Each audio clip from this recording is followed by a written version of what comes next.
Salut à tous, je suis Ismaïn du groupe Photo etc. et bienvenue sur la chaîne Photo etc. TV.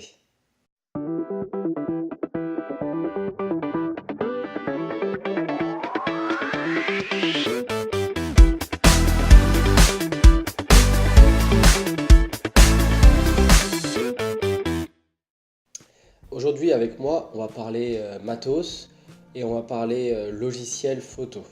On va tout d'abord commencer avec les logiciels car plus tôt dans la semaine Adobe a fait une conférence pour annoncer des gros produits. Ils ont annoncé les nouvelles versions de Lightroom. Et oui, il n'y a pas un seul logiciel, mais il y en a deux.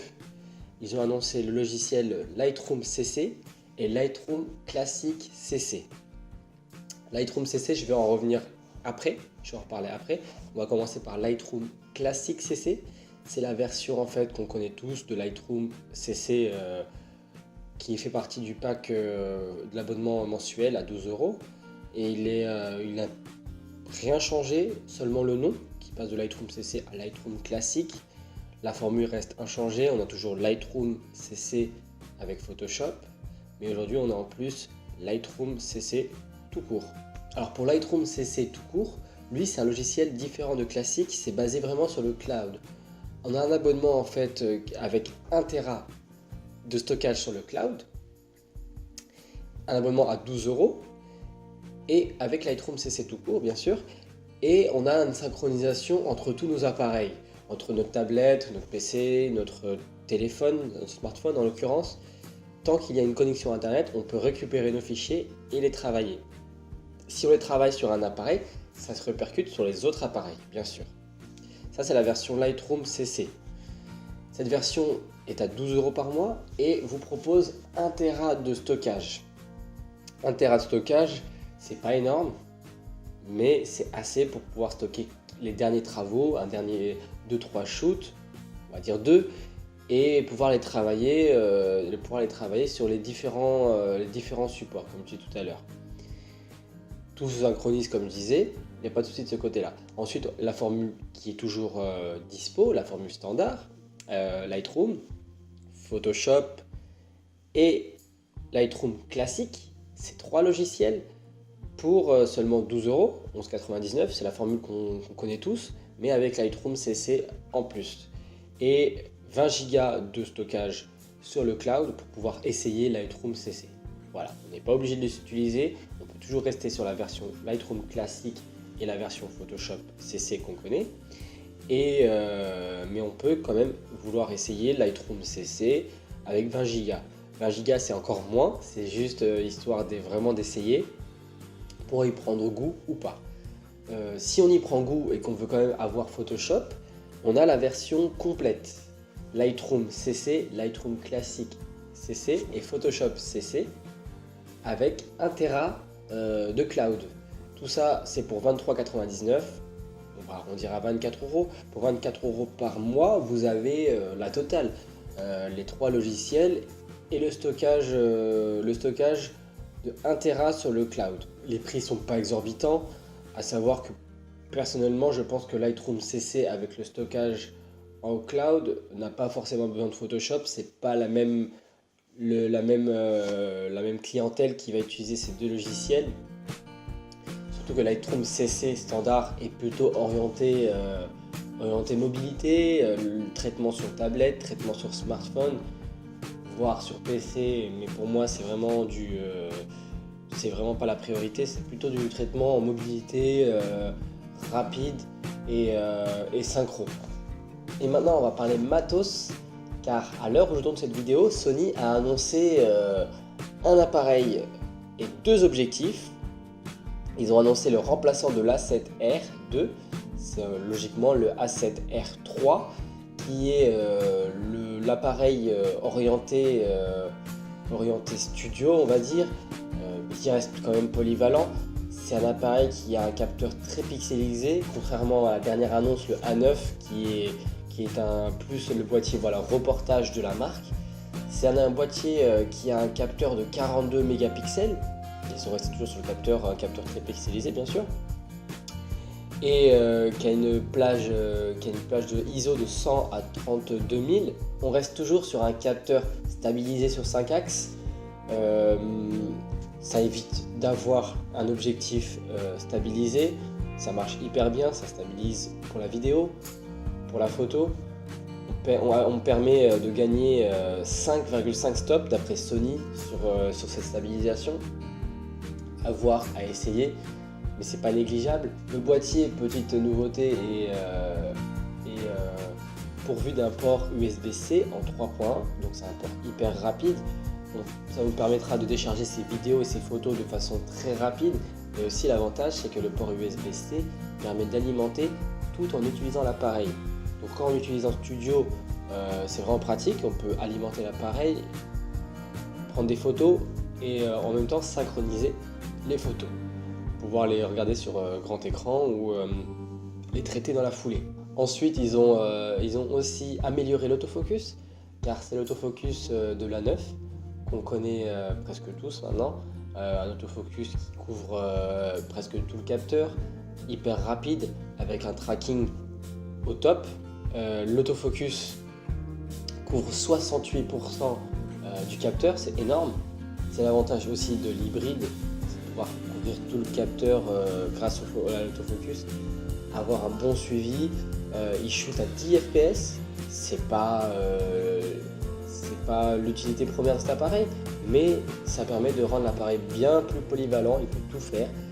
10 fps sans blackout, ça veut dire que le viseur ne s'assombrit pas, on est toujours figé sur le sujet, on peut toujours voir le sujet depuis le viseur.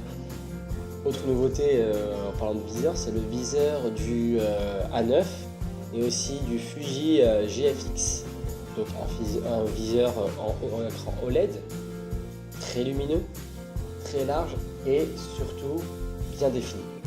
Donc pas de latence aussi, et un des meilleurs viseurs actuellement sur le marché. Pareil pour l'écran qui a été changé, c'est un écran maintenant de 1 440 000 points, donc l'écran est plus défini, mais il permet surtout de faire la mise au point avec le tactile directement. On sélectionne la zone et on fait la mise au point très simplement. Tout ça, c'est concernant la partie photo.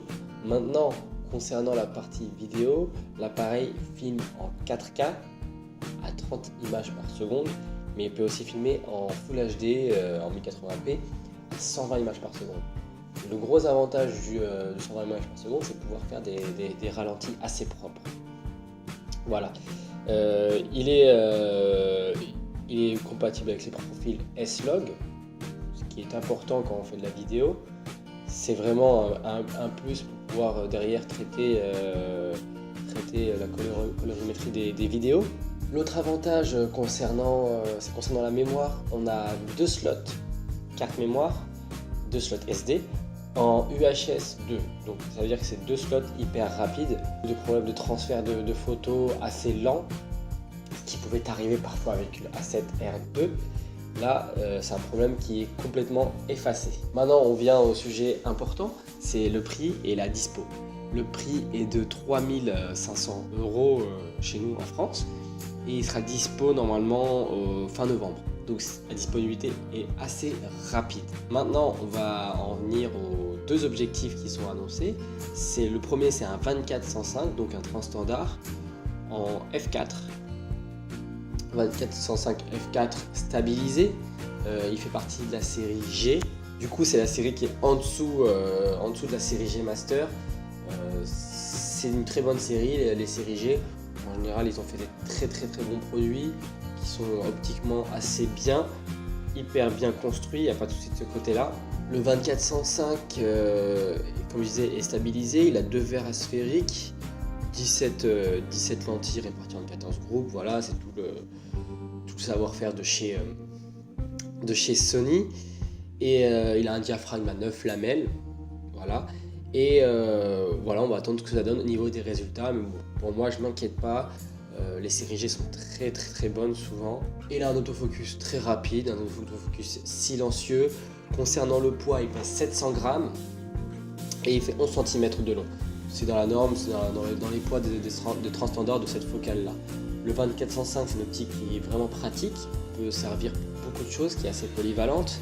une optique qui est pas très lumineuse, mais f4 c'est déjà très bon.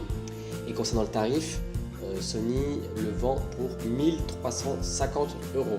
C'est dans la norme, c'est un tarif, qui suit par exemple le Canon 24-105 f4 version 2 qui a été annoncé il y a moins d'1 an maintenant, qui est dans ces tarifs là. Donc Sony fait fort, fait très bien. On peut maintenant avoir toutes les gammes d'objectifs importants. Ils ont le 24-70, ils ont leur 70-200, ils ont leur 24-105 aujourd'hui, ils ont leurs objectifs standards, sont tous présents, sont tous sur le marché et avec des prix plus ou moins abordables. Ensuite, le deuxième objectif annoncé, et là c'est vraiment une très très bonne nouvelle, c'est le 400 mm f2.8. Il n'est pas stabilisé, c'est pas dramatique étant donné que les capteurs des Sony sont stabilisés. C'est un 400 f2.8 en monture E, bien sûr. On l'attendait tous, surtout les utilisateurs de Sony, attendaient cet objectif car c'est un des rares téléobjectifs actuellement dans le catalogue de chez Sony. D'autres vont suivre. De toute façon, c'est fait pour pallier ce gros manque et pour pouvoir faire de la photo animalière, de la photo sportive avec le A9 surtout, je pense. Ça va être le parfait combo A9 400 mm f2.8 avec cette rafale, le suivi et l'objectif est vraiment plutôt lumineux. Il fait partie de la série G Master, donc la série au-dessus, le plus haut de gamme de chez Sony en termes d'objectifs. C'est l'équivalent à la série L chez Canon par exemple. Et on l'attend de pied ferme. Pas de date de disponibilité, mais ça ne saurait tarder. En général, avec Sony, quand une annonce est faite, la disponibilité est assez rapide. Et toujours pas de prix non plus. Voilà, on attend ça de pied ferme. Juste avant les événements sportifs de l'année prochaine, c'est bienvenu. C'est tout pour les annonces matos et logiciels aujourd'hui. Merci d'avoir regardé la vidéo. N'hésitez pas à mettre un pouce bleu comme d'habitude. Si vous voulez mettre un petit commentaire dans l'espace commentaire, vous pouvez. Et si vous voulez en parler sur le groupe Photomatos, allez-y, vous pouvez faire un post. Je serai ravi de discuter avec vous concernant ce matériel, concernant les nouveaux Lightroom classiques et Lightroom CC. Je vous dis à bientôt et au revoir, ciao.